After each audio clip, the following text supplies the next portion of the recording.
کہ وہ جو نہ تھے تو کچھ نہ تھا، اور وہ جو نہ ہو تو کچھ نہ ہو، جان ہے وہ جہان کی، جان ہے تو جہان۔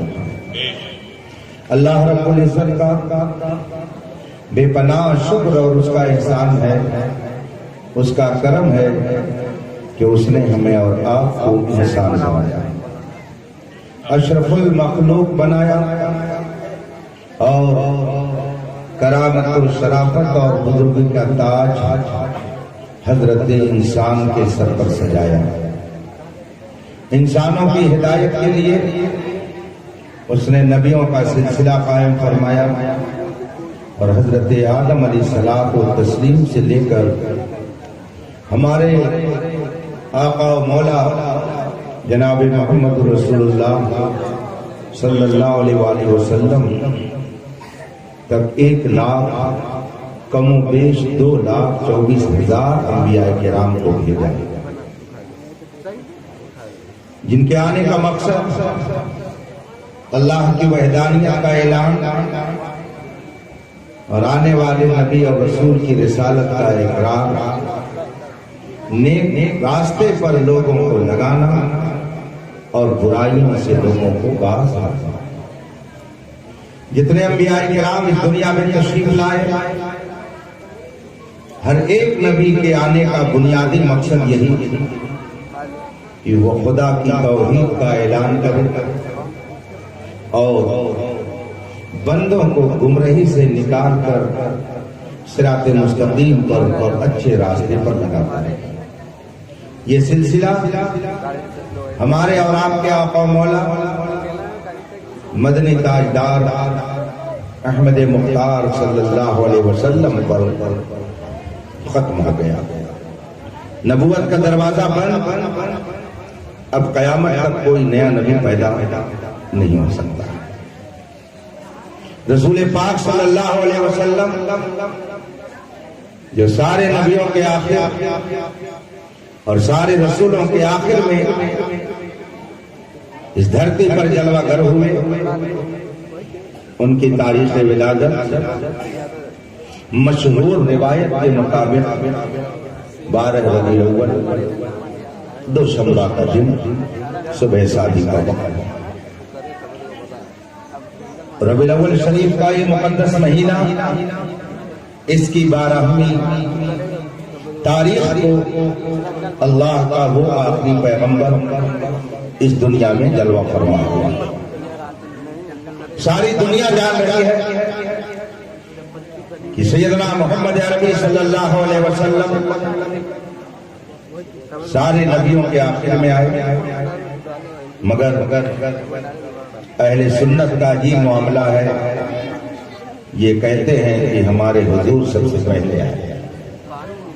دنیا کہہ رہی ہے کہ آخری پیغمبر بن کر مکے کے اندر عبداللہ کی نسل پاک سے آمنہ کے شکم مبارک سے پیدا ہونے والی ذات آخری پیغمبر کی حیثیت سے 12 ربیع الاول کو مکہ شریف میں جلوہ گر ہوئی، مگر سارے ایمان والے کہتے ہیں ہمارے حضور سب سے پہلے۔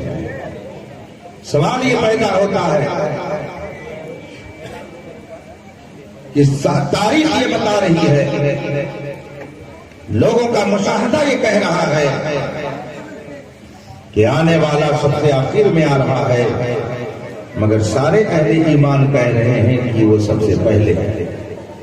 اسی لیے علماء کرام نے لوگوں کے ایمان کی حفاظت کے لیے لوگوں سے نبی پاک صلی اللہ علیہ وسلم کا رشتہ نہایت مضبوطی کے ساتھ باقی رکھنے کے لیے نبی پاک کی فضیلت کے ایک ایک گوشے کو، ایک ایک نقطے کو، ایک ایک حیثیت اور ایک ایک جہت کو کتابوں میں اس طرح سے بیان فرما دیا۔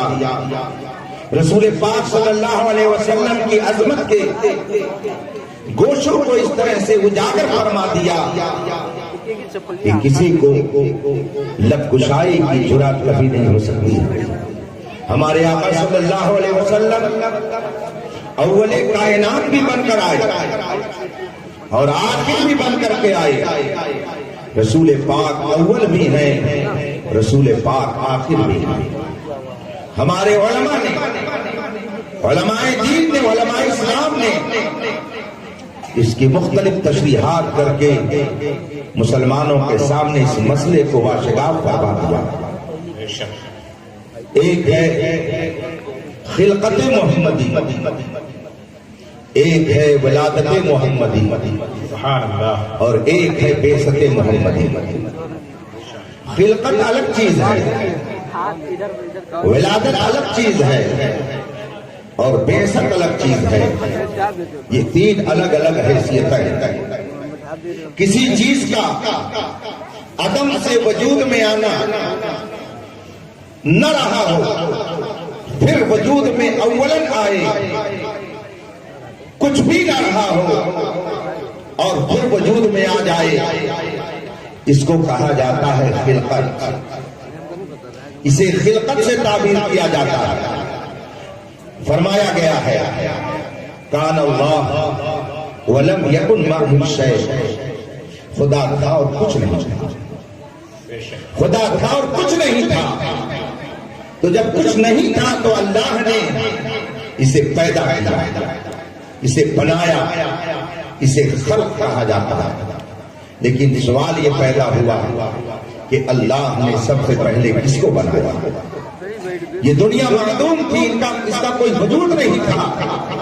اسے اللہ نے بنایا تو سب سے پہلے اللہ نے اس چیز کو بنایا. ساری سائنس مل کر کے، سارے سائنسداں بیٹھ کر کے ایک دو سال نہیں لاکھوں سال غور کر لیں، لیکن اگر رسول پاک نے اس حقیقت سے پردہ نہ اٹھایا ہوتا تو سارے سائنسداں عاجز رہتے اور آج تک نہیں سمجھ پاتے کہ اللہ نے سب سے پہلے کس چیز کو پیدا فرمایا. حد تو یہ ہے کہ آج تک سائنس یہی نہیں پتہ لگا سکی کہ اس دنیا کو کسی نے بنایا ہے یا ایسے ہی بن گئی ہے. سائنس کے طلباء ہو سکتا ہے موجود ہوں، بہت سے لوگ پڑھ چکے ہوں گے. جب انہیں سمجھایا جاتا ہے کہ یہ دنیا کیسے بنی تو کہتے ہیں ایک دھماکہ ہوا اور یہ دنیا بنی. اسے کسی نے بنایا نہیں ہے، ایک دھماکہ ہوا اور دنیا وجود میں آ گئی. مجھے آپ بتائیے، دھماکے سے چیز بنتی ہے یا بنی ہوئی چیز بھی بگڑ جاتی ہے؟ خدا جب دین لیتا ہے تو عقلیں چھین لیتا ہے. یہ دنیا دھماکے سے نہیں بنی ہے، دھماکے سے چیز بنتی نہیں ہے. جب دھماکہ ہوتا ہے تو چیز بگڑ جاتی ہے.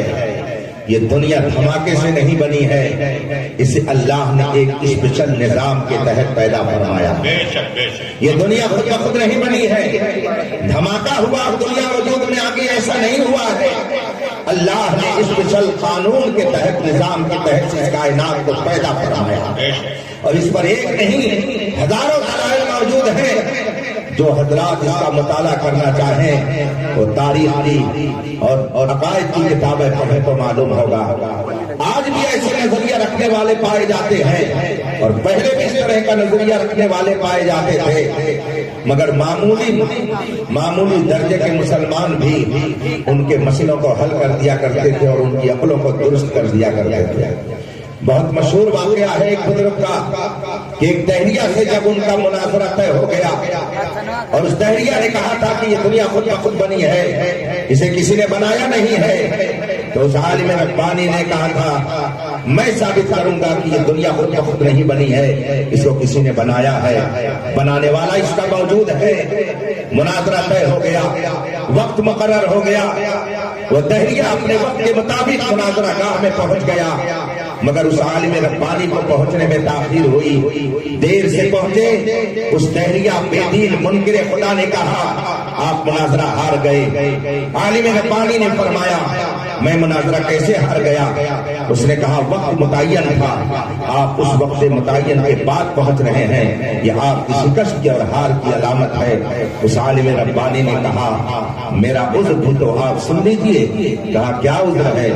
کہا عذر یہ ہے کہ میں جس راستے سے آ رہا تھا، راستے میں ایک ندی پڑتی تھی اور ندی مجھے پار کرنی تھی، مگر وہاں کوئی کشتی نہیں تھی جس سے میں آسانی سے پار کرتا۔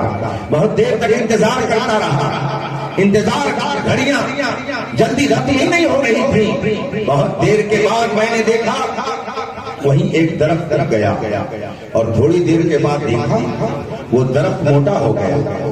پھر میں نے دیکھا کہ وہ درخت کٹ گیا۔ پھر میں نے دیکھا اس کے پٹرے چر گئے۔ پھر میں نے دیکھا اس کی کشتی بن گئی۔ پھر میں نے دیکھا وہ کشتی پانی میں تیرنے لگی۔ پھر میں اسی پہ بیٹھ گیا اور وہ کشتی پھر اس پار پہنچی، تب میں آپ کی خدمت میں حاضر ہو رہا ہوں۔ عالم ربانی نے جب یہ اپنی بات رکھی، فوراً بحریہ منکر خدا نے کہا آپ پاگل تو نہیں ہو گئے ہو، دیوانہ تو نہیں ہو گئے ہو، اب کوئی کا دیوالیہ تو نہیں ہو گیا ہے؟ عالم ذی شان نے فرمایا کیوں ایسی بات آپ کہہ رہے ہیں؟ میں پاگل نہیں ہوں، میں دیوانہ نہیں ہوں، میرے عقل کا دیوالیہ نہیں ہوا ہے۔ کہا یہ تو بتائیے آپ جو بات کہہ رہے ہیں کوئی عقل مند آدمی یہ بات کہہ سکتا ہے؟ کہا کیوں؟ کہا ایسا کیسے ہو سکتا ہے کہ تھوڑی دیر میں ایک درخت اگائے، تھوڑی دیر میں وہ موٹا ہو جائے، تھوڑی دیر میں اس کے پٹرے چر جائیں، تھوڑی دیر میں کشتی تیار ہو جائے اور تھوڑی دیر میں وہ کشتی پھر پانی میں چلنے لگے؟ یہ اپنے آپ اتنی جلدی یہ سب کیسے ہو سکتا ہے؟ یہ کوئی پاگل ہی کہہ سکتا ہے؟ عالم ربانی نے فوراً جواب دیا ارے بے وقوف، ذرا یہ تو سوچ کہ چھوٹی سی کشتی جو ندی میں چلنے کے لیے ہے، سمندر میں تیرنے کے لیے ہے، اگر یہ معمولی سی کشتی بغیر بنانے والے کے وجود میں نہیں آ سکتی ہے تو یہ کائنات بغیر بنانے والے کے وجود میں کیسے آ سکتا ہے؟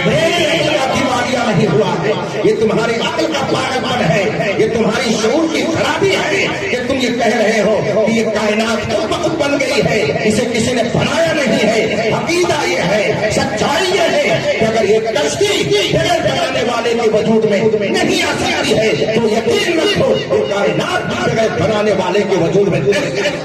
نعرہ تکبیر، نعرہ رسالت، یشفی النبی۔ ہمارا ایمان ہے کہ اللہ نے اس کائنات کو پیدا کیا ہے، اللہ نے اس کائنات کو بنایا ہے، لیکن پھر یہ سوال پیدا ہوگا کہ اللہ نے سب سے پہلے اس کائنات میں کس چیز کو بنایا؟ کون سی چیز ہے جسے اللہ نے سب سے پہلے بنایا؟ یہ سوال جب رسول پاک کی بارگاہ میں رکھا گیا، صحابہ نے جب یہ سوال کیا یا رسول اللہ، اللہ نے سب سے پہلی کون سی چیز بنائی؟ تو رسول پاک نے اپنی زبان پاک سے ارشاد فرمایا اول ما خلق اللہ نوری، سب سے پہلے اللہ نے میرے نور کو پیدا فرمایا ہے۔ رسول پاک صلی اللہ علیہ وسلم کا نور یہ مخلوق اولین ہے، اللہ کی مخلوق میں سب سے پہلی مخلوق کا نام نور محمدی ہے۔ اس اعتبار سے رسول پاک اس کائنات کی بنیاد اور اصل ہے اور اول کائنات ہے۔ پوری کائنات یہ رسول پاک صلی اللہ علیہ وسلم کے صدقے میں وجود۔ بے شک بے شک، یہ ہے خلقت محمدی، اس کو کہا جاتا ہے خلقت محمدی، عدم سے وجود میں آنا، کچھ نہ ہو پھر وجود میں آئے، یہ خلقت محمدی ہے۔ رسول پاک صلی اللہ علیہ وسلم کی خلقت ساری کائنات سے پہلے ہے، یہ رسول پاک نے ارشاد فرمایا۔ اور پھر جب اللہ نے چاہا تو آپ کے نور سے اس کائنات کو پیدا فرمایا۔ خلقت محمدی پہ تفصیل سے گفتگو کرنے کے لیے ہزار آپ کی ناکافی ہے اور نہ جانے کتنے سال بھی اس کے لیے ناکافی ہیں اور سما نہیں سکتے ہیں۔ ان وقتوں میں فضائل و کمالات اول خلقت کے حوالے سے جو محدثین نے بیان فرمایا ہے، اس کے بعد دوسرا درجہ ہے ولادت محمدی کا۔ ولادت کا مطلب ہوتا ہے ماں باپ کے ملاپ سے، شکم مادر سے کسی کا وجود ہو، اس کو ولادت سے تعبیر کیا جاتا ہے۔ یہ ہے ولادت کا مسئلہ کہ ماں باپ کے امتزاج اور ان کے ملاپ سے، باپ کے نطفے کے ذریعہ ماں کے شکم سے جب پیدا ہوتی ہے، عدم سے وجود میں کوئی شے آتی ہے تو اس کو ولادت سے تعبیر کیا جاتا ہے۔ خلقت محمدی ساری کائنات سے پہلے ہے، اس لیے رسول پاک اول کائنات ہیں، اور ولادت محمدی سارے نبیوں کے بعد ہے۔ اس اعتبار سے آپ آخر کائنات ہیں، اول کائنات بھی مصطفیٰ کی ذات ہے اور آخر کائنات بھی مصطفیٰ۔ بے شک سبحان اللہ۔ یہ بات سب کی سمجھ میں نہیں آئے گی۔ ڈاکٹر اقبال نے بڑے پیارے انداز میں کہا ہے، نگاہ عشق و مستی میں وہی اول وہی آخر۔ اول و آخر یہ ہر ایک کی سمجھ میں بات نہیں آ سکتی ہے۔ جو محبت کی نظر رکھے گا اسے مصطفیٰ اول کائنات بھی نظر آئیں گے، اسے مصطفیٰ آخر کائنات بھی نظر آئیں گے، اسے مصطفیٰ منتہی کائنات بھی نظر آئیں گے۔ اور اگر پہلی نظر سے کوئی دیکھے گا تو چمکتی ہوئی چلچلاتی دھوپ میں بھی اسے سورج کے وجود کا پتہ نہیں چلے گا۔ یہ تو عشق و محبت کی نظر ہے کہ جو مصطفیٰ کو اول کائنات بھی دیکھ رہی ہے اور آخر کائنات۔ رسول پاک صلی اللہ علیہ وسلم کی ولادت مکہ شریف میں ہوئی، حضرت عبداللہ کے گھر میں ہوئی، بی بی آمنہ رضی اللہ تعالیٰ عنہا کے شکم مادر میں ہوئی۔ کیا اس کے خلاف بھی کبھی آپ لوگوں نے سنا کبھی اس کے خلاف؟ رسول پاک کی ولادت مکے میں ہوئی، اس کے خلاف بھی کبھی آپ نے سنا؟ نہیں سنا ہوگا۔ لیکن مسلمانوں، خون کے آنسو رونے کا مقام ہے، خون کے آنسو رونے کا مقام ہے۔ ادھر چند سالوں سے سعودیہ میں ایک پمفلٹ بانٹا جاتا ہے، ایک فولڈر تقسیم کیا جاتا ہے، ایک مضمون تقسیم کیا جاتا ہے۔ وہ مضمون میرے پاس آج بھی موجود ہے، رکھا ہوا ہے۔ مجھے بھی وہ مضمون اور وہ پمفلٹ ملا جس میں باقاعدہ نہایت بے حیائی کے ساتھ، بے شرمی کے ساتھ یہ لکھا جا رہا ہے کہ یہ تحقیق نہیں ہے کہ محمد عربی مکے ہی میں پیدا ہوئے تھے۔ کتاب میں لکھا جا رہا ہے، اور پھر یہ بھی لکھا جا رہا ہے کہ جس جگہ کو مولد النبی کہا جاتا ہے، جہاں رسول پاک کی ولادت ہوئی تھی، حضرت بی بی فاطمہ آمنہ رضی اللہ تعالیٰ عنہا کا جو مکان تھا، جہاں پہ رسول کریم صلی اللہ علیہ وسلم جلوہ کرتے تھے، جو مکان اس زمانے سے لے کر اب تک موجود ہے، اس مکان کے بارے میں بھی کہا جاتا ہے۔ جب یہی ثابت نہیں ہے کہ محمد عربی مکے میں پیدا ہوئے تھے تو یہ کہاں سے ثابت ہو گیا کہ اس جگہ پہ پیدا ہوئے تھے؟ یہ باقاعدہ پمفلٹ کے ذریعہ لوگوں کو پیغام دیا جا رہا ہے۔ میں نے بہت سال پہلے ایک اخبار میں پڑھا تھا، اسرائیلیوں نے دعویٰ کیا تھا اگرچہ ہم اسرائیل میں رہتے ہیں مگر ہمارا قبضہ مکہ اور مدینہ پر بھی ہوگا، ان پر وہاں پر ہماری حکومت ہوگی، اس لیے کہ وہ ہمارا تھا۔ آج جب ہم حالات کا جائزہ لیتے ہیں تو ہمیں خون کے آنسو رونے پڑتے ہیں کہ اگرچہ کلمہ پڑھنے والے وہاں پر حکومت کر رہے ہیں مگر نظریات وہ پھیلائے جا رہے ہیں جو یہود و نصارہ نے اپنی قوم کو کیے تھے، اور اسی نظریے کے مطابق دنیا کے اندر رسول پاک سے دور کرنے کی تحریک چلائی جا رہی ہے۔ یہ بڑے افسوس کی بات ہے۔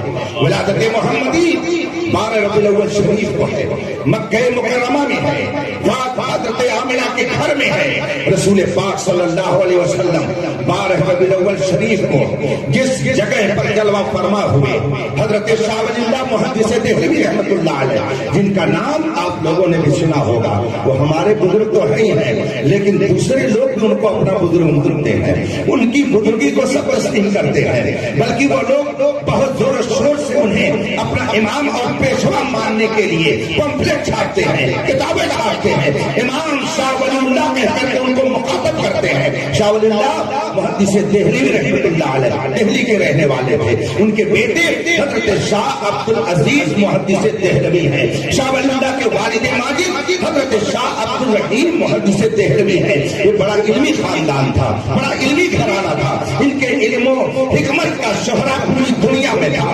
تصوف میں بھی یہ بڑے اعلیٰ مقام پر تھے۔ حضرت شاہ ولی اللہ محدث دہلوی رحمت اللہ تعالی علیہ ارشاد فرماتے ہیں کہ میرے والد ماجد شاہ عبد الرحیم محدث دہلوی ہر سال 12 ربیع الاول شریف کے موقع پر گھر میں محفل میلاد منعقد کرتے تھے، اور جب محفل میلاد منعقد کرتے تو یوں ہی نہیں کہ ذکر جمیل کر کے مجلس کو برخاست کر دیا کرتے تھے، کھانے کا اہتمام کرتے، شیرینی کا اہتمام کرتے، لوگوں کی دعوت توازو ہوتی تھی، لوگوں کے درمیان شیرینی تقسیم کی جاتی تھی۔ حضرت شاہ ولی اللہ فرماتے ہیں کہ میرے والد ماجد نے ایک موقع پر مجھ سے فرمایا کہ گھر میں کچھ نہیں تھا، 12 ربیع الاول شریف کی تاریخ آ گئی، دیکھا گیا گھر میں کھلانے کے لیے کوئی سامان نہیں، حکم ہوا کہیں اگر کچھ بھی کھانے پینے کے لیے معمولی سامان بھی موجود ہو تو اس کو فراہم کیا جائے۔ گھر میں تلاشی لی گئی، گھر کو تلاشا گیا تو حضرت شاہ عبد الرحیم فرماتے ہیں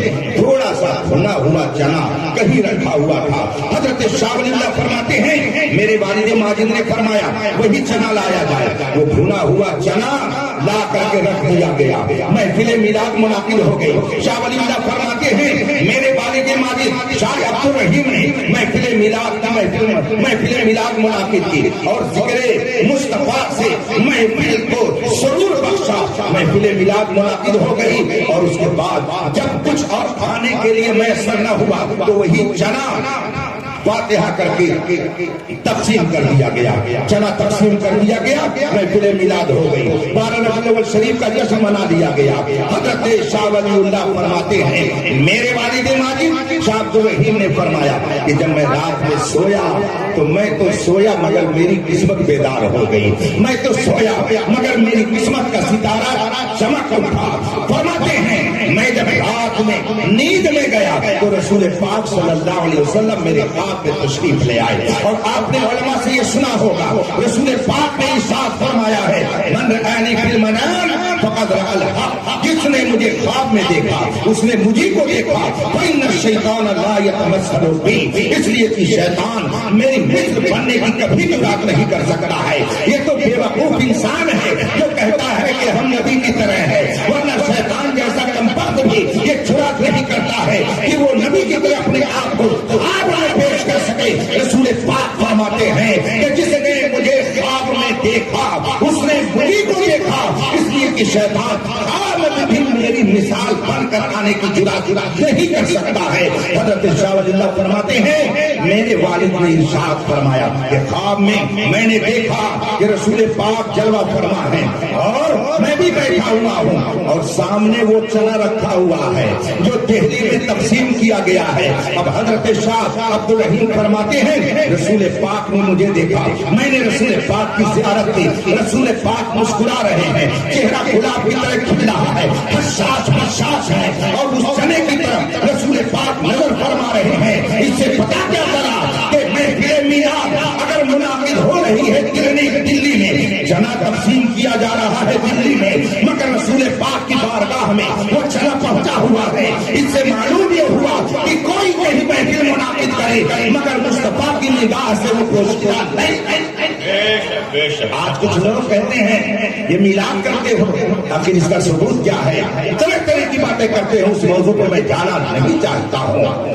حضرت شاہ فضل الرحمان گنج مراد آبادی آپ کے بغل میں اناؤ ضلع میں ہے، اب دوسرے ضلع میں غالباً ہو گیا ہے۔ گنج مراد آباد بڑے ذیشان عالم گزرے ہیں حضرت شاہ فضل الرحمان گنج مراد آبادی علی رحمت و رضوان، بائے کے بزرگ تھے، عالم ذیشان تھے۔ ان کے مرید نے ان سے پوچھا حضور یہ تو بتائیے کیا سرکار کے زمانے میں اور صحابہ کے دور میں محفل میلاد منعقد ہوتی تھی؟ صحابہ میلاد کی محفل منعقد کرتے تھے؟ حضرت فضل الرحمان گنج مراد آبادی نے فرمایا بے شک منعقد کرتے تھے، بالکل منعقد کرتے تھے۔ کہا کیسے؟ کہا آپ کو نہیں معلوم ہے؟ کہا حضور ہمیں سمجھا دیجیے۔ حضرت فضل الرحمان گنج مراد آبادی فرماتے ہیں کہ صحابہ ہی نے تو سب سے پہلے ملکوں میں جا کر کے نبی کا میلاد پڑھا ہے، صحابہ ہی نے تو نبی کا میلاد پڑھ کر کے نبی کی عظمت کا اظہار کیا ہے، صحابہ ہی نے تو شہر شہر جا کر کے میلاد مصطفیٰ کا پرچار کیا ہے۔ کہا وہ کیسے؟ کیا آپ کو یہ فرمایا کیا آپ کو یہ نہیں معلوم ہے کہ جب صحابہ کسی ملک میں جاتے تھے، کسی شہر میں جاتے تھے دعوت دین دینے کے لیے، تبلیغ اسلام کرنے کے لیے، تو وہاں پہلے جا کر کے یہ تھوڑی کہتے تھے کہ ہم صحابی ہیں، ہماری بات مان لیجیے۔ وہ وہاں جاتے تھے، لوگوں کو اکٹھا کرتے تھے، اور اکٹھا کرنے کے بعد ان سے کہتے تھے مکے میں ایک نبی پیدا ہوئے ہیں، حضرت عبداللہ کے گھر میں آمنہ کے لختے جگر کی شکل میں محمد عربی کا وجود ہوا ہے، وہ قرآن کی تعلیم دیتے ہیں، ایک خدا کی ہمیں تبلیغ کرتے ہیں کہ خدا ایک ہے۔ وہ پیغمبر مکے میں پیدا ہوئے ہیں، مدینے میں ہجرت کر کے گئے ہوئے ہیں، ان کی یہ شان ہے۔ صحابہ جس شہر میں جاتے پہلے نبی کا میلاد پڑھتے تھے، نبی کا ذکر جمیل کرتے تھے، نبی کے فضائل و کمالات بتاتے تھے، اور اگر لوگ مان جاتے تو پھر صحابہ کرام ان کو اپنے سینے سے لگا لیتے، اور اگر ان میں سے کوئی سرکشی کرتا اور صحابہ کی بات کا انکار کرتا، صحابہ سے جنگ کرنے لگتا، تو صحابہ میلاد مصطفیٰ پڑھنے کے بعد جب سامنے والا برسرے پیکار ہو جاتا تو صحابہ میلاد کے بعد اپنا سر بھی مصطفیٰ جان رحمت کی عظمت کو ظاہر کرنے کے لیے قربان کر دیا کرتے تھے۔ بس فرق یہ ہے ہم میلاد پڑھتے ہیں تو شیرینی بانٹتے ہیں، اور صحابہ میلاد پڑھتے تھے تو اپنا سر یہ حضرت شاہ فضل الرحمان گنج مراد آبادی نے بیان فرمایا۔ مراد آباد گنج مراد آباد کے آگے حضرت صدر اللہ فاضل علامہ سید نعیم الدین مراد آبادی رحمۃ اللہ علیہ، ان کے استاد محترم ہیں، ان کا نام ہے حضرت علامہ محمد گل رحمۃ اللہ تعالی علیہ۔ ان سے کسی نے پوچھا حضور رسول پاک صلی اللہ علیہ وسلم کے زمانے کے بعد جو کام کیا جائے اسے کیا کہا جاتا ہے؟ حضرت علامہ محمد گل رحمۃ اللہ علیہ نے فرمایا آپ کہنا کیا چاہتے ہیں؟ میں عرض کر رہا تھا حضرت علامہ محمد گل رحمۃ اللہ علیہ سے پوچھنے والے نے جب پوچھا کہ میلاد شریف سرکار کی ولادت کا ذکر جو کیا جاتا ہے اس تو بدعت ہے، اس لیے کہ بدعت اسے کہا جاتا ہے کہ جو سرکار کے زمانے کے بعد کام کیا جائے۔ جب اس شخص نے اپنی پوری بات کہہ لی تو حضرت علامہ محمد گل رحمۃ اللہ تعالی علیہ فرماتے ہیں آپ کیا کہنا چاہتے ہیں؟ کہا میلاد پڑھنا بدعت ہے۔ کہا کیوں؟ کہا اس لیے کہ جو سرکار کے زمانے کے بعد کام کیا جائے وہ بدعت ہے۔ جو ہی یہ سنا علامہ محمد گل رحمۃ اللہ علیہ نے فرمایا ٹھیک آپ کہہ رہے ہیں، جو کام رسول پاک کے زمانے کے بعد کیا جائے وہ بدعت ہے، لیکن کیا یہ زمانہ رسول پاک کے علاوہ کسی اور کا ہے؟ کیا یہ زمانہ رسول پاک کے علاوہ کسی اور کا ہے؟ قیامت تک کوئی دوسرا نبی نہیں آ سکتا ہے۔ قرب قیامت سے پہلے جو حضرت عیسیٰ علیہ السلام جلوہ فرما ہوں گے وہ نئے نبی ہونے کی حیثیت سے نہیں آئیں گے۔ فرماتے ہیں علامہ محمد گل رحمۃ اللہ علیہ قیامت تک زمانہ یہ میرے مصطفیٰ کا زمانہ ہے۔ آپ کہہ رہے ہو کہ جو کام رسول پاک کے زمانے کے بعد کیا جائے وہ بدعت ہے، جب بعد کا زمانہ آئے گا تب بدعت ہوگا۔ یہ زمانہ رسول پاک کے بعد کا زمانہ نہیں ہے، یہ تو زمانہ رسول پاک ہی کا زمانہ ہے۔ لہذا جس زمانے میں میلاد پڑھا جائے یہ میلاد بدعت نہیں ہے، بلکہ حقیقت میں یہ ادائے مصطفیٰ کو اپنانا تیرا میلاد ہے۔ ہر فتنہ باطل کی وفات، عصر تازہ کی ولادت ہے۔ ولادت محمدی کے موقع پر ہم اور آپ کیا خوشی منائیں گے، ہم اور آپ کیا ذکر کریں گے۔ ولادت محمدی کا جب موقع آیا فرشتگان الہیہ نے حضرت آمنہ رضی اللہ تبارک و تعالیٰ عنہا کے گھر کو جو نور والا نور دیا، اس نورانی برکتوں کا یہ نتیجہ کہ مکہ میں بیٹھ کر کے ملک شام کے محلات کا دیدار فرش والے تیری شوکت کا علو کیا جانے خسروا عرش پہ اڑتا ہے فریرا تیرا۔ درود پاک پڑھ اللہم صلی علی سیدنا و مولانا محمد معدل جود والکرم والکرام اجمعین۔ ایک بزرگ اپنی کتاب میں تحریر فرماتے ہیں اور تقریباً ہمارے سارے علماء اہل سنت کو تسلیم کرتے ہیں کہ وہ رات، خاص کر وہ رات جس میں رسول پاک صلی اللہ علیہ وسلم کی ولادت باسعادت ہوئی، رسول پاک صلی اللہ علیہ وسلم جس رات جلوہ گر ہوئے، وہ رات رمضان کی شب قدر سے بھی افضل ہے۔ خاص کر وہ رات شب قدر سے بھی افضل ہے، اس لیے کہ رمضان، روزہ، حج، زکات، شب قدر، شب برات، یہ ساری برکتیں اگر مل رہی ہیں تو اسی شب ولادت کے صدقے میں مل رہی ہیں۔ حضرت سیدنا شیخ سعدی شیرازی رحمۃ اللہ علیہ فرماتے ہیں، یا رسول اللہ، یا حبیب اللہ، تو اصل وجود آمدی از نخوش، دیگر ہر چه موجود شد فرع دوست۔ یا رسول اللہ، اس کائنات کی اصل آپ ہیں۔ یہ حضرت سیدنا شیخ سعدی شیرازی فرماتے ہیں، آپ اس کائنات کی اصل ہیں، آپ جڑ ہیں، اور یہ کائنات سب فرع ہے۔ شیخ سعدی رحمۃ اللہ علیہ نے آج سے تقریباً 800 سال پہلے اپنے شعر کے ذریعہ حیات النبی کا اعلان کیا تھا، اور لوگوں کو یہ ذہن دیا تھا کہ یاد رکھنا، شاخ اسی وقت تک موجود رہے گی جب تک جڑ موجود ہے، اگر جڑ موجود نہ ہو تو شاخیں باقی نہیں رہ سکتی ہے۔ رسول کائنات اس کائنات کی اصل ہے، جب تک کائنات موجود ہے، یہ مان کر کے آپ کو چلنا پڑے گا کہ اصل بھی موجود ہے، تبھی یہ کائنات دکھائی دے رہی ہے۔ اگر اصل نہ ہوتی تو کائنات نہ جانے گا پھر بڑا اسی لیے اعلیٰ حضرت فرماتے ہیں، وہ جو نہ تھے تو کچھ نہ تھا، وہ جو نہ ہو تو کچھ نہ ہو، جان ہے وہ جہان کی، جان ہے تو جہان ہے۔ رسول پاک صلی اللہ علیہ وسلم کی ولادت مکے کے اندر 12 ربیع الاول شریف کو ہوئی، اسے ولادت محمدی کہا جاتا ہے۔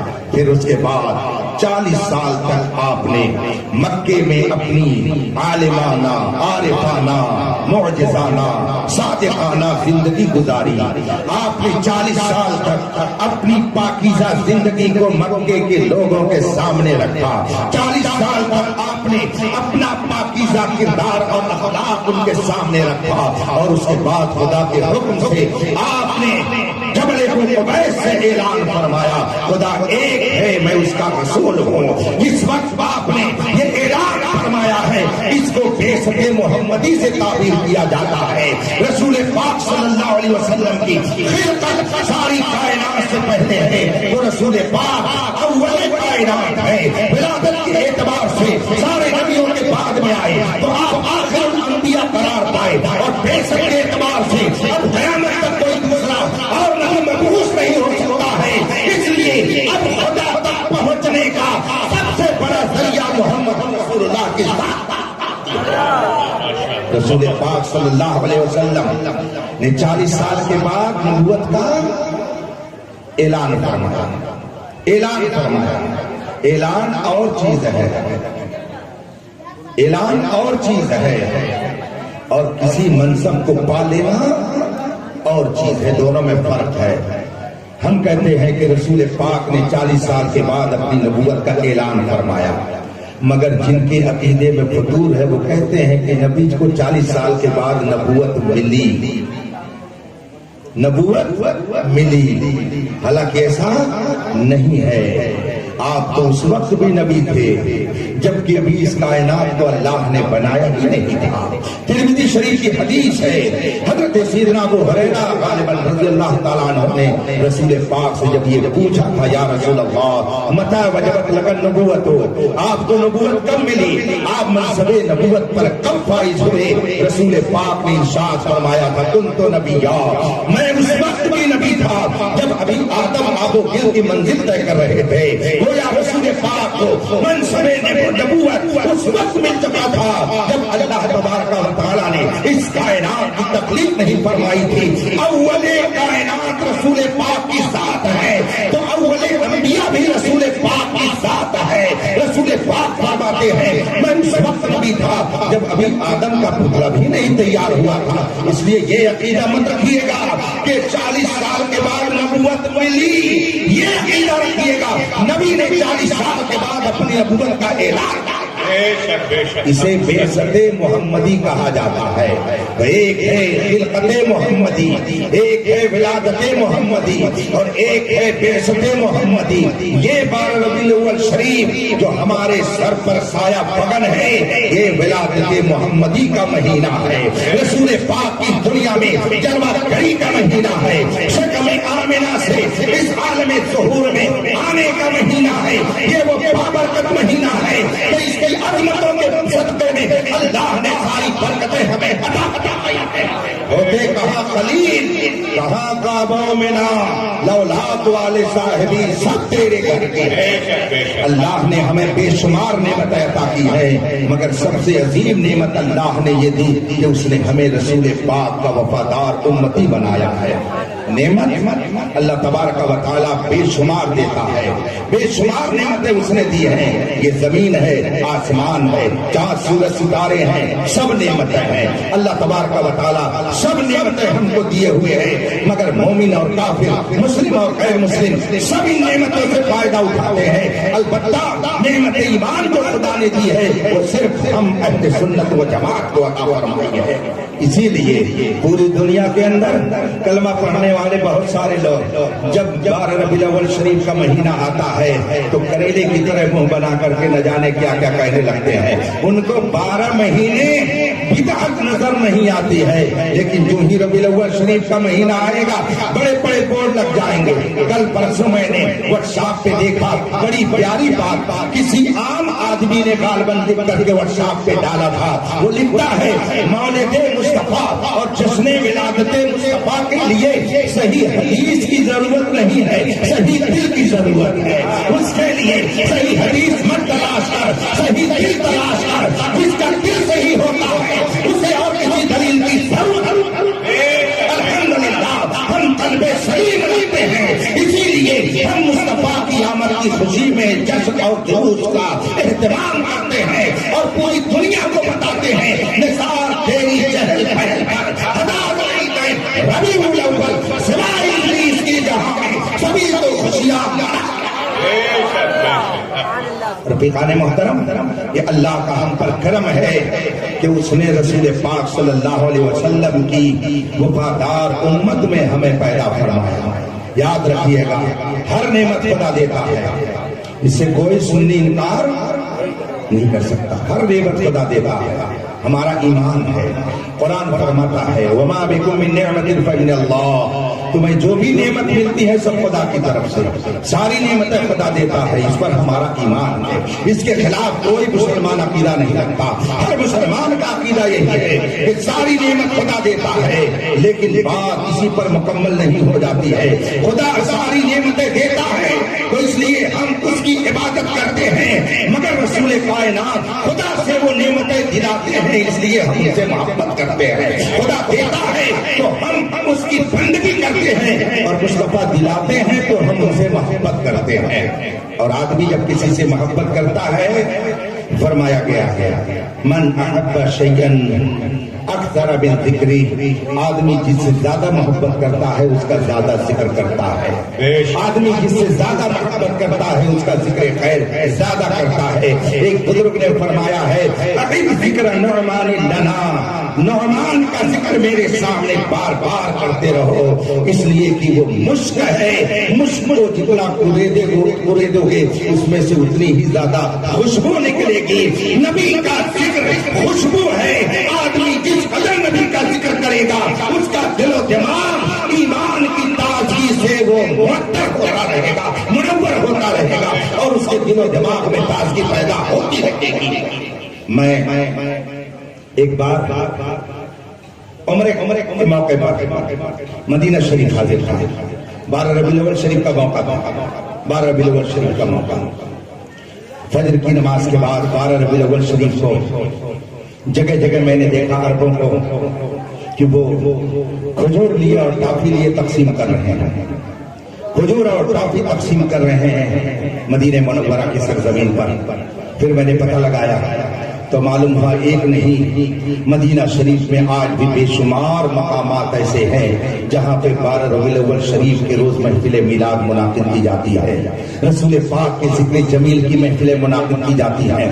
میں ایک جگہ کھڑا تھا، اتفاق سے ایک نوجوان دور سے دیکھ کر کے میرے قریب آیا، اس نے سلام کیا اور اس کے بعد اس نے مجھ سے پوچھا کہ فلاں ملک سے آئے ہو؟ میں نے کہا نہیں، میں ہندوستان سے آیا ہوں۔ کہا 12 ربیع الاول شریف کے موقع پر آنے کا کیا مطلب ہے؟ میں نے کہا میں نبی کے میلاد کا جشن منانے آیا ہوں۔ اس نے کہا انا من لبنان، میں لبنانی ہوں اور میں بھی اس پورے گروپ کے ساتھ مدینہ منورہ میں رسول پاک کی ولادت کی خوشی میں جشن منانے کے لیے آیا ہوں۔ اس کا مطلب یہ ہے کہ کچھ لوگ جو کہتے ہیں فلاں جگہ ہوتا ہے فلاں جگہ نہیں ہوتا ہے، وہ کون سی جگہ ہے جہاں پر مصطفیٰ کی ولادت کا جشن نہیں ہوتا ہے؟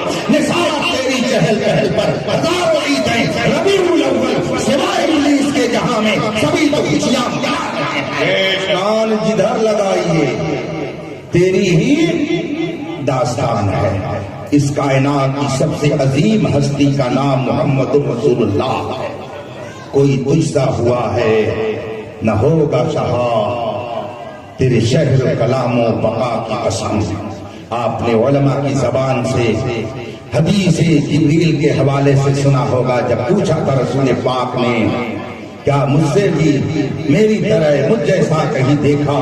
تو حضرت جبریل نے عرض کی تھی یا رسول اللہ قلبت الارض مشارقها ومغاربها فلم ارى مثلك، میں نے مشرق و مغرب کو الٹ پلٹ کر کے دیکھا مگر مجھے مشرق و مغرب اور کائنات میں آپ جیسا کوئی نظر نہیں آیا۔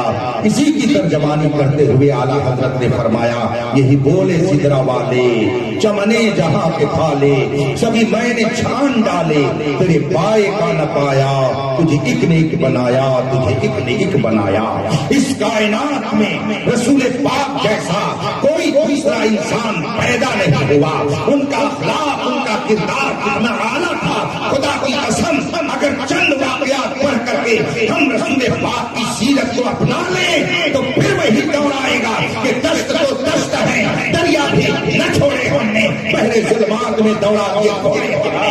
یہی مطلب ہوگا کہ کس طرف آپ جائیں گے خوشیاں آپ کا استقبال کریں گے۔ کیا آپ نہیں جانتے کہ رسول پاک نے کیا پیارا اخلاق پیش کر کے امت کو درس دیا؟ بہت مشہور واقعہ حضرت سیدنا زید بن حارثہ رضی اللہ تعالیٰ عنہ، حضرت زید حارثہ کے بیٹے ہیں۔ رسول پاک صلی اللہ علیہ وسلم مکے میں تشریف فرما ہے۔ حارثہ کے بیٹے زید کو ڈاکوؤں نے کہیں سے اچک لیا اور لا کر کے مکے کے بازار میں بیچ دیا۔ خریدنے والے نے خریدا، اتفاق سے وہ حضرت ام المومنین خدیجہ رضی اللہ تعالیٰ عنہا کے بھتیجے تھے، اور زید ابن حارثہ کو خریدنے کے بعد اپنی پھوپھی حضرت خدیجہ کے قدموں میں لا کر کے رکھ دیا۔ کہا پھوپھی جان یہ میری طرف سے ہدیہ اور تحفہ ہے، یہ غلام ہے آپ کی خدمت کے لیے ہے۔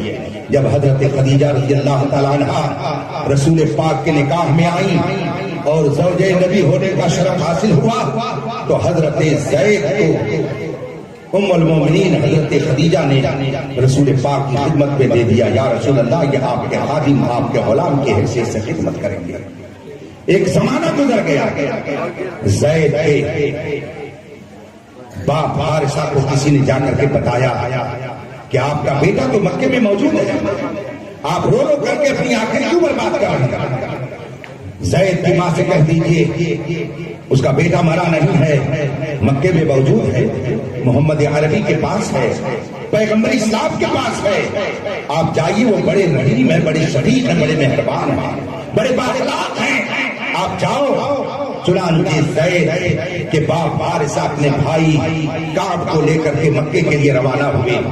جب پہنچے رسول پاک کی بارگاہ میں دیکھا کہ زید رسول پاک کی خدمت میں حاضر ہیں۔ حضرت زید رسول پاک کے خادم کی حیثیت سے خدمت میں مشغول ہیں۔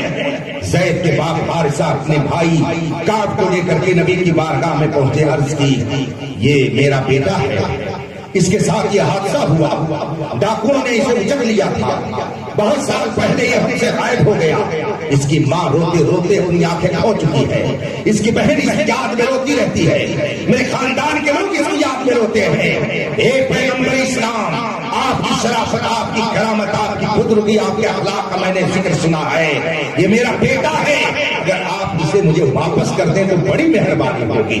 حضرت زید کے باپ نے جب اپنی داستان رسول پاک کے سامنے پیش کی، وہ رحیم و کریم جو ساری کائنات کے لیے رحمت بن کر کے جلوہ فرما ہوئے، آپ کا دل محبتوں سے بھر گیا، آپ کی آنکھیں بھی ٹپٹپا آئیں، آپ نے زید کی طرف رخ کیا اور فرمایا زید تمہارے باپ کیا کہہ رہے ہیں، تمہارے چچا کیا کہہ رہے ہیں، میری طرف سے تمہیں آزادی ہے، اگر تم اپنے باپ اور چچا کے ساتھ اپنے گھر جانا چاہتے ہو تو جا سکتے ہو۔ حضرت زید نے جب رسول پاک صلی اللہ علیہ وسلم کی یہ بات سنی اور یہ رسول پاک کا ارشاد سنا کہ آپ آزاد کر رہے ہیں اور اجازت دے رہے کہ اپنے گھر چلے جائے، وہ بیٹا جو برسوں سے اپنے باپ سے جدا تھا، اپنی ماں سے جدا تھا، چچا سامنے موجود ہے، باپ سامنے موجود ہے، ماں کی محبت یاد آ رہی ہے، بہن کی شفقت یاد آ رہی ہے، بھائی کا پیار یاد آ رہا ہے۔ حضرت زید ان باتوں کو یاد کر کے رونے لگے اور ان کی آنکھوں سے آنسو جاری ہو گئے، مگر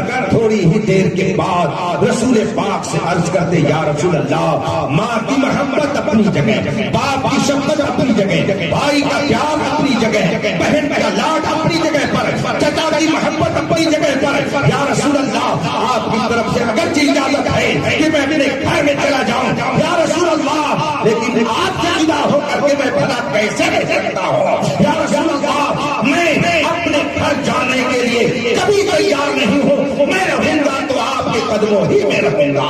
پتا کیا چلا، جس کو ہو درد کا مزہ نازے دوا اٹھائی کیوں، جو نبی کی غلامی میں مزہ پا لیتا ہے، دنیا کی طاقت اس کے سامنے ہے۔ سبحان اللہ، ماشاء اللہ۔ محترم، اگر رسول پاک کی محبت آپ کے دل میں ہے تو رسول پاک کی اطاعت کا جذبہ ویسے ہی ہونا چاہیے جس طرح سے کی محبت کا تقاضا ہے۔ ایک عربی شاعر کہتا ہے تعصی الہ وانت تظہر حبہ ھذا محال فی القیاس بدیع۔ اللہ کی نافرمانی کر کے کہتے ہو کہ ہم اللہ سے محبت کرتے ہیں، کوئی ایسا محبوب ہے کہ جس کا محب اس کی بات کو ٹال دیتا ہو؟ کوئی ایسا محبوب ہے کہ اگر وہ کچھ کہے تو اس کا شیدائی اس کی بات کو ٹال دے؟ تعصی الہ، اللہ کی نافرمانی کر کے تم محبت کا دعویٰ کرتے ہو، اس محبت میں جھوٹے ہو۔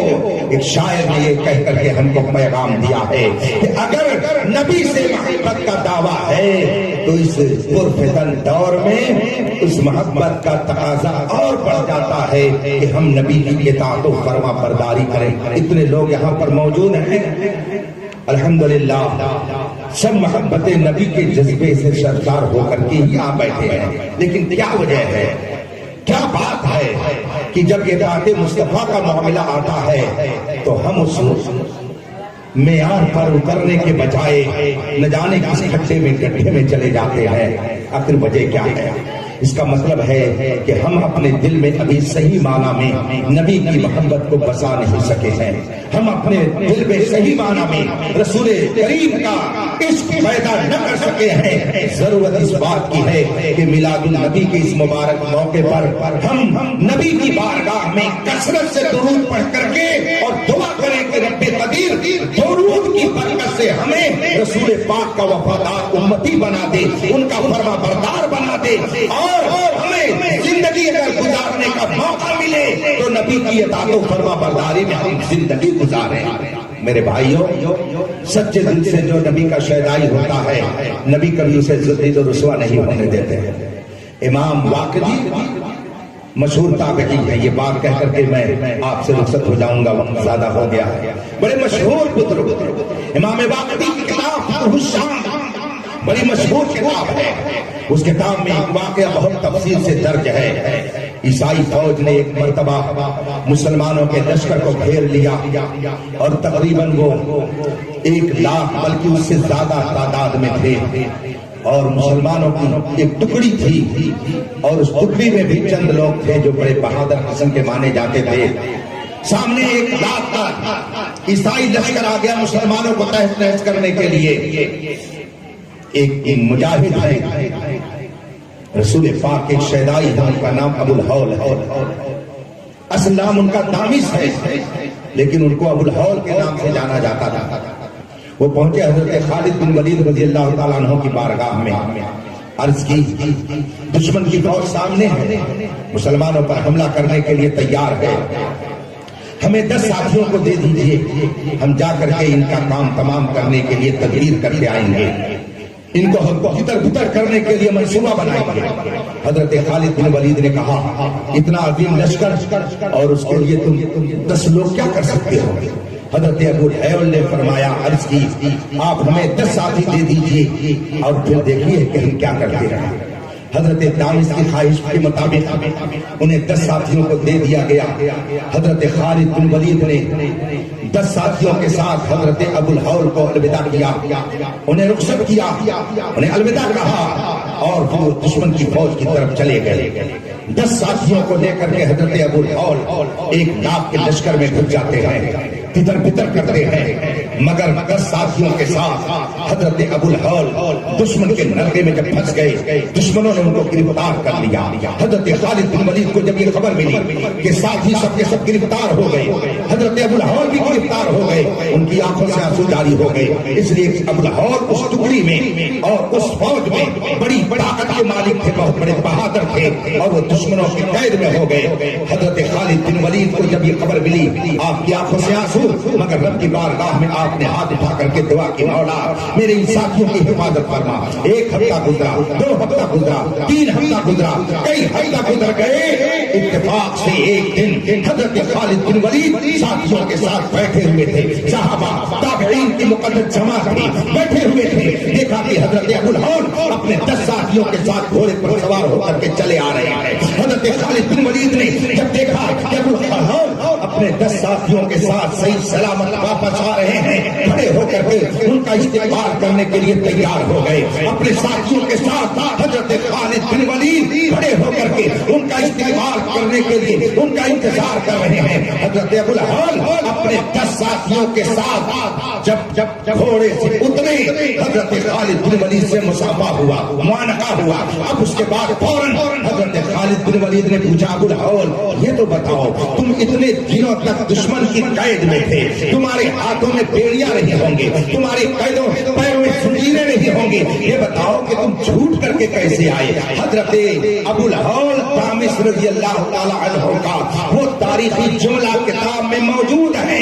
حضرت ابو الہول نے خالد بن ولید اور ساتھیوں کے سامنے جو اپنی داستانیں ایمان افروز سنائی، ایک بندے مومن کا ایمان اس سے تازہ ہو جاتا ہے۔ حضرت ابو الہول فرماتے ہیں، ہمارے امیر اور قائد و رہنما، بے شک آپ سے کہہ رہے ہیں، دشمنوں نے جب ہمیں قید کیا، ہاتھوں میں بیڑیاں، پیروں میں زنجیریں، اور ہم ان کی قید اور نگرانی میں رہتے تھے، 4-5 ہفتہ گزر گیا، ہم سخت نگرانی میں تھے۔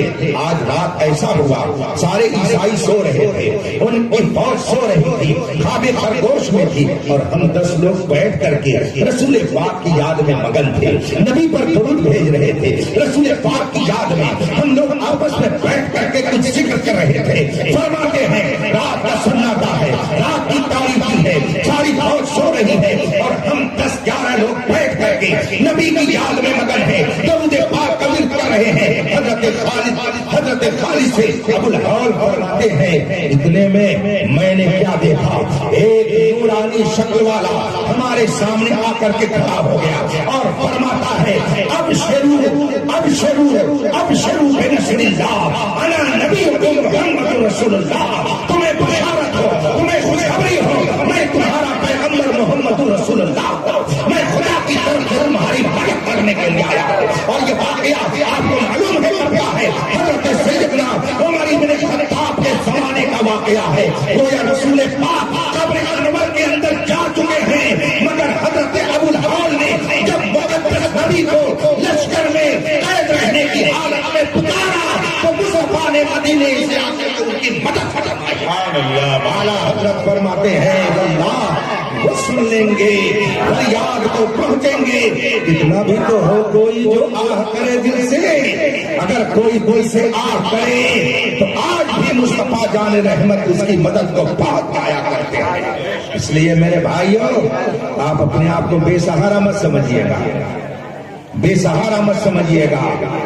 دنیا کا کوئی سہارا آپ کے لیے سہارا بنے یا نہ بنے، مگر سارے سہاروں کا سہارا مصطفیٰ جان رحمت کی ذات ہے۔ سارے سہاروں کا سہارا رسول کائنات ہیں۔ انہیں جانا، انہیں مانا، نہ رکھا غیر سے کام، للہ الحمد میں دنیا سے مسلمان گیا۔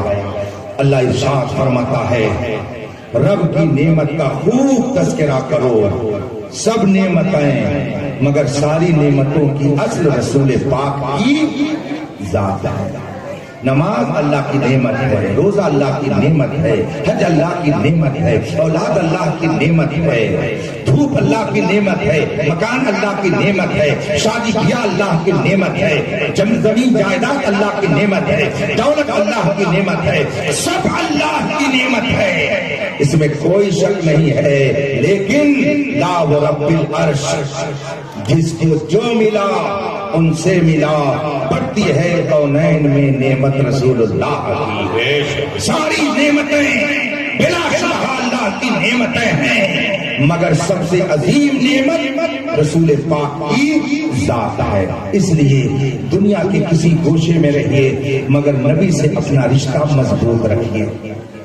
ہم لوگ 10 روز تک پکے سچے محمدی بن جاتے ہیں، مگر پورے سال تک ہمیں محمدی بننے میں پتہ نہیں کیوں بہت تکلیف ہوتی ہے۔ یہ ہمارا نوجوان، ہم ان کو جب دیکھتے ہیں تو ترس بھی آتا ہے، رحم بھی آتا ہے، افسوس بھی ہوتا ہے۔ جیسے انہوں نے دیکھ لیا کسی ایکٹر کو کچھ کرتے ہوئے تو بس سمجھتے ہیں کہ یہی سب سے اعلیٰ قسم کا طریقہ ہے۔